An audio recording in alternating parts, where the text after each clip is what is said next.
যতীন্দ্রনাথ বাগচির লেখা কাচলা দিদি।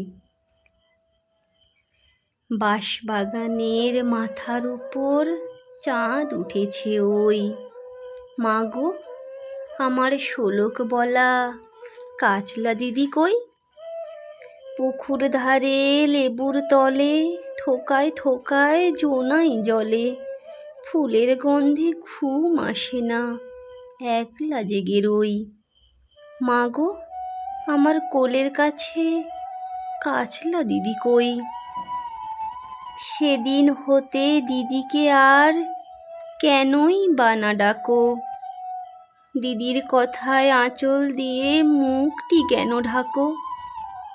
খাবার খেতে আমি যখন দিদি বলে ডাকি তখন, ও ঘর থেকে কেন মার দিদি আসে না কো? আমি ডাকি তুমি কেন চুপটি করে থাকো? বল মা দিদি কোথায় গেছে, আসবে আবার কবে? কাল যে আমার নতুন ঘরে পুতুল বিয়ে হবে। দিদির মতন ফাঁকি দিয়ে আমিও যদি লুকোই গিয়ে, তুমি তখন একলা ঘরে কেমন করে রবে? আমিও নাই দিদিও নাই, কেমন মজা হবে? ভুঁই চাপাতে ভরে গেছে শিউলি গাছের তল, মারাস নেমা পুকুর থেকে আনবি যখন জল।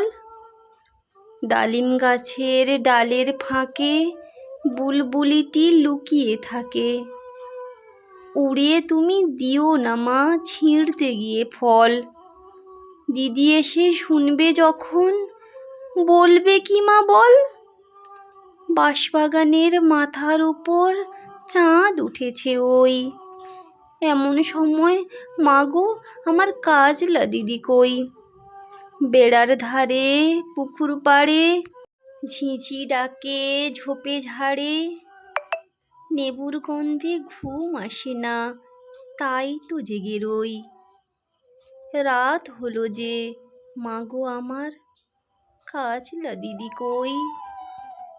নমস্কার, ভালো লাগলে প্লিজ চ্যানেলটাকে সাবস্ক্রাইব করে দিও।